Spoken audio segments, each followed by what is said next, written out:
नमस्कार, मैं हूं Amod Srivastava. Amazing thought, amazing message, amazing information की दिशा में आज एक कदम और आगे। आज की इस जानकारी का विषय है ऋषियों की संख्या 7 ही क्यों। आपको ये मेरा वीडियो अच्छा लगे तो लाइक करें, शेयर करें और लाल बटन दबाकर सब्सक्राइब अवश्य करें। साथ ही बेल आइकन दबाना बिल्कुल ना भूलें। ऋषियों की संख्या 7 ही क्यों। हर काल में अलग अलग सप्तर्षि रहे हैं। जानिए कौन सप्तर्षि किस काल में हुए हैं। आकाश में 7 तारों का एक मंडल नजर आता है। उन्हें हम सप्तर्षियों का मंडल कहते हैं। इसके अतिरिक्त सप्तर्षि से उन 7 तारों का बोध होता है जो ध्रुव तारे की परिक्रमा करते हैं। उक्त मंडल के तारों के नाम भारत के महान 7 संतों के आधार पर ही रखे गए हैं। वेदों में उक्त मंडल की स्थिति, गति, दूरी और विस्तार की विस्तृत चर्चा मिलती है। ऋषियों की संख्या 7 ही क्यों। आज के इस चिंतन में जानेंगे कि ऋषियों की संख्या 7 ही क्यों। सप्त ब्रह्मर्षि, देवर्षि, महर्षि, परमर्षय, कंडर्षिश्च, श्रुतर्षिश्च, राजर्षिश्च क्रमावश।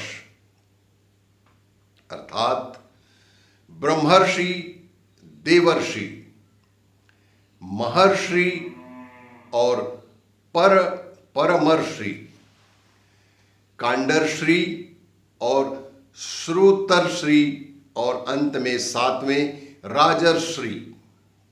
ये 7 प्रकार के ऋषि होते हैं, इसलिए इन्हें हम सप्तर्षि कहते हैं। भारतीय ऋषियों और मुनियों ने इस धरती पर धर्म, समाज, नगर, ज्ञान, विज्ञान, खगोल, ज्योतिष, वास्तु, योग आदि ज्ञान का प्रचार प्रसार किया था।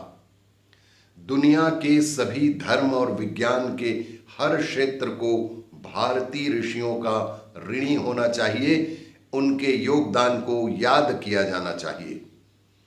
उन्होंने मानव मात्र के लिए ही नहीं बल्कि पशु, पक्षी, समुद्र, नदी, पहाड़ और वृक्षों सभी के बारे में सोचा और सभी के सुरक्षित जीवन के लिए कार्य भी किया।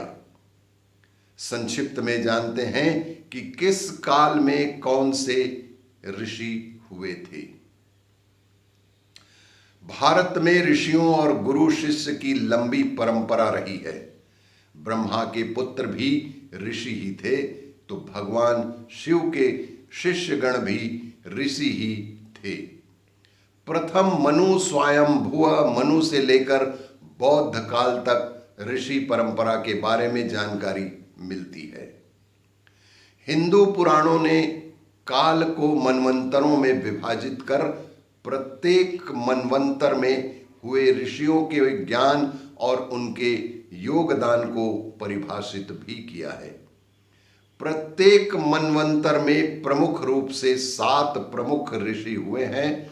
विष्णु पुराण के अनुसार इनकी नामावली कुछ इस प्रकार है। प्रथम स्वयंभुव मनवंतर में मरीचि, अत्रि, अंगिरा, पुलत्स्य, पुलह, क्रतु और वशिष्ठ। द्वितीय स्वारोचिष मनवंतर में ऊर्ज, स्तंभ, वात, प्राण, पृषभ, निरय और परिवान। तृतीय उत्तम मनवंतर में महर्षि वशिष्ठ के 7 पुत्र। चतुर्थ तामस मनवंतर में ज्योतिर्धामा, पृथु, काव्य, क्षेत्र, अग्नि, वनक और पीवर। पंचम रैवत मनवंतर में हिरण्य, रोमा, वेदश्री, ऊर्ध्वबाहु, वेदबाहु, सुधामा, पर्जन्य और महामुनि। षष्ठ चक्षुष मनवंतर में सुमेधा, विरजा, हविष्मान, उत्तम, मधु, अतिनामा और सहिष्णु। वर्तमान सप्तम वैवस्वत मनवंतर में कश्यप, अत्रि, वशिष्ठ, विश्वामित्र, गौतम, जमदग्नि और भारद्वाज। और भविष्य में आने वाले समय में अष्टम सावर्णिक मनवंतर में गालव, दीप्तिमान, परशुराम, अश्वत्थामा, कृप, ऋष्य, श्रृंग और व्यास।